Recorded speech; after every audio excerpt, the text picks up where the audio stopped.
नमस्कार दोस्तों, स्वागत है आप सभी का हमारे YouTube चैनल धार्मिक शास्त्र में। दोस्तों, ज्यादातर लोगों ने भगवान राम, सीता, राम के वनवास, राम रावण के युद्ध, हनुमान द्वारा लंका दहन समेत रामायण के पात्रों और घटनाओं से जुड़ी न जाने कितनी कहानियां सुनी होंगी, लेकिन शायद ही कोई रामायण के अहम पात्र मंदोदरी के बारे में ज्यादा जानता होगा। वास्तव में रामायण में मंदोदरी का परिचय केवल रावण की पत्नी के रूप में नहीं, बल्कि एक कर्तव्यपरायण और धर्म के रास्ते पर चलने वाली स्त्री के तौर पर किया गया है। हम सभी ने रामायण में रावण की पत्नी के रूप में मंदोदरी के बारे में सुना होगा, लेकिन मंदोदरी का परिचय केवल रावण की पत्नी तक सीमित नहीं है। रामायण में मंदोदरी का वर्णन बेहद सुंदर, पवित्र और धार्मिक महिला के रूप में किया गया है, जिसने एक तरफ सीता के अपहरण के लिए रावण की बार बार आलोचना की, तो वहीं दूसरी तरफ एक कर्तव्यपरायण पत्नी की तरह लगातार अपने पति को धर्म के मार्ग की ओर अग्रसर करने का प्रयास करती रही। तो दोस्तों, मंदोदरी को देखकर आपके मन में यह ख्याल तो जरूर आया होगा कि मंदोदरी जैसी पतिव्रता और धर्म के मार्ग पर चलने वाली स्त्री का विवाह रावण जैसे अधर्मी राक्षस से कैसे हुआ। आखिर कौन है मंदोदरी और क्यों किया उसने रावण के साथ विवाह, और माता पार्वती ने मंदोदरी को क्या श्राप दिया था, तथा मंदोदरी का जन्म कैसे हुआ, कौन है मंदोदरी के माता पिता, क्या मंदोदरी एक राक्षसी थी या फिर कोई और। साथ ही रावण की मृत्यु के बाद क्या मंदोदरी ने विभीषण से विवाह कर लिया था। जानने के लिए बने रहिए हमारे साथ इस वीडियो के अंत तक, लेकिन उससे पहले इस वीडियो को एक लाइक करके चैनल को सब्सक्राइब अवश्य कर लें, ताकि ऐसी ही ज्ञानवर्धक जानकारी आप तक पहुंचती रहे। तो चलिए दोस्तों, सबसे पहले जानते हैं मंदोदरी की जन्म की कहानी। दोस्तों, पौराणिक कथा के अनुसार एक बार मधुरा नामक एक अप्सरा कैलाश पर्वत पर पहुंची। देवी पार्वती को वहां ना पाकर वह भगवान शिव को आकर्षित करने का प्रयत्न करने लगी, और जब देवी पार्वती वहां पहुंची तो भगवान शिव की देह की भस्म को मधुरा के शरीर पर देखकर वह क्रोधित हो गईं, और क्रोध में आकर उन्होंने मधुरा को मेंढक बनने का शाप दे दिया। उसने मधुरा से कहा कि आने वाले 12 सालों तक वह मेंढक के रूप में एक कुएं में ही रहेगी। माता पार्वती का श्राप और क्रोध देखकर मधुरा डर गई और हाथ जोड़कर उनसे क्षमा मांगने लगी। उसी बीच भगवान शिव की समाधि टूटी, और भगवान शिव के बार बार कहने पर माता पार्वती ने मधुरा से कहा कि कठोर तप के बाद ही वह अपने असल स्वरूप में आ सकती है, और वो भी 1 साल बाद। मधुरा ने 12 वर्ष तक एक कुएं में रहकर मेंढक रूप में कठोर तप किया। जब 12 वर्ष पूर्ण होने वाले थे, तब मायासुर और उनकी पत्नी हेमा पुत्री की कामना से वहां तप शुरू करने पहुंचे, जहां मधुरा तप कर रही थी। जैसे ही मधुरा के 12 वर्ष पूर्ण हुए, वह अपने असली स्वरूप में आ गई और कुएं से बाहर निकलने के लिए मदद के लिए पुकारने लगी। हेमा और मायासुर वहीं कुएं के पास तप में लीन थे।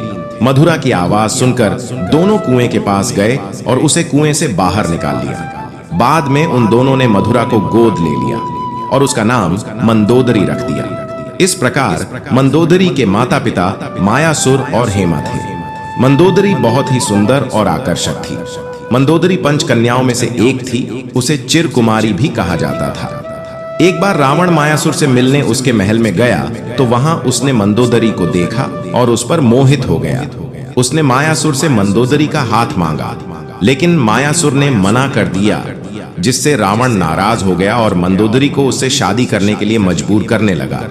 मंदोदरी को पता था कि रावण भगवान शिव का भक्त है। इस डर से और अपने पिता की रक्षा के लिए वो शादी के लिए सहमत हो जाती है। यह भी कहते हैं कि भगवान शिव के वरदान के कारण ही मंदोदरी का विवाह रावण से हुआ था। मंदोदरी ने भगवान शंकर से वरदान मांगा था कि उनका पति धरती पर सबसे विद्वान और शक्तिशाली हो। मंदोदरी ने श्री बिल्वेश्वर नाथ मंदिर में भगवान शिव की आराधना की थी। यह मंदिर मेरठ के सदर इलाके में है, जहां रावण और मंदोदरी की मुलाकात हुई थी। रावण की कई रानियां थीं, लेकिन लंका की रानी सिर्फ मंदोदरी को ही माना जाता था। रावण से शादी के बाद उसने 2 पुत्रों मेघनाथ और अक्षय कुमार को जन्म दिया। मंदोदरी एक कर्तव्यपरायण और निष्ठावान पत्नी थी। मंदोदरी रावण को उसके गलत कामों के लिए हमेशा टोकती थी। ये जानकर कि रावण अपने विनाश के मार्ग पर जा रहा है, मंदोदरी उसे लगातार धर्म के मार्ग पर लाने का प्रयास करती रही, लेकिन रावण जैसे हठी राक्षस ने उसकी एक न सुनी। दोस्तों, मंदोदरी अपने पति द्वारा किए गए बुरे कार्यों से अच्छी तरह परिचित थी।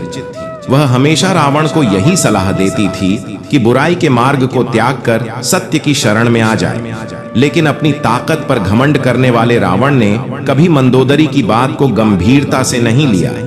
जब रावण सीता का हरण करके लाया था, तब भी मंदोदरी ने इसका विरोध कर सीता को पुनः राम को सौंपने को कहा था, लेकिन रावण ने मंदोदरी की एक नहीं सुनी और रावण का राम के साथ भयंकर युद्ध हुआ।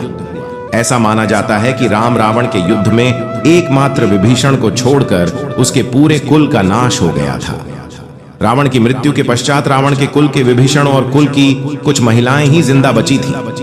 युद्ध के पश्चात मंदोदरी भी युद्ध भूमि पर गई और वहां अपने पति, पुत्रों और अन्य संबंधियों का शव देखकर अत्यंत दुखी हुई। फिर उन्होंने प्रभु श्री राम की ओर देखा, जो अलौकिक आभा से युक्त दिखाई दे रहे थे। श्री राम ने लंका के सुखद भविष्य हेतु विभीषण को राजपाट सौंप दिया। दोस्तों, रामायण भी कई भाषाओं में लिखी गई है और अलग अलग रामायण में कई अलग अलग हैरान कर देने वाले किस्से और घटनाएं मिलती हैं। ऐसे ही अद्भुत रामायण के अनुसार विभीषण के राज्याभिषेक के बाद प्रभु श्री राम ने बहुत ही विनम्रता से मंदोदरी के समक्ष विभीषण से विवाह करने का प्रस्ताव रखा। साथ ही उन्होंने मंदोदरी को यह भी याद दिलाया कि वह अभी लंका की महारानी और अत्यंत बलशाली रावण की विधवा हैं।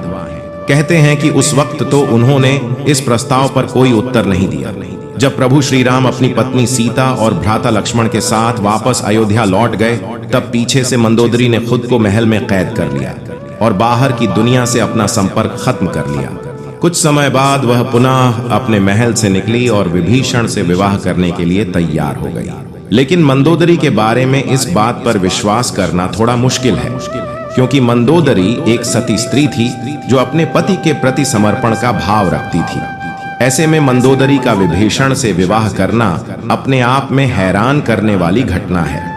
हालांकि रामायण से इतर की रामायण में ऐसे ही कई अजीब किस्से हैं। यह भी सोचने में आता है कि कुछ समाजों में प्राचीन काल में ऐसा ही प्रचलन था। सुग्रीव ने भी बाली के मारे जाने के बाद उसकी पत्नी से विवाह कर लिया था। तो दोस्तों, आज की वीडियो में बस इतना ही। हम आशा करते हैं कि आपको हमारे द्वारा दी गई जानकारी पसंद आई होगी। दोस्तों, जाने से पहले मेरी आपसे एक छोटी सी विनती है कि इस वीडियो को एक लाइक करके अपने दोस्तों के साथ शेयर अवश्य करें। और अभी तक आपने हमारे चैनल को सब्सक्राइब नहीं किया है तो हमारे चैनल को सब्सक्राइब करके बेल आइकन को प्रेस कर दीजिए और कमेंट में जय श्री राम, जय धनुषधारी महाराज अवश्य लिखें। धन्यवाद।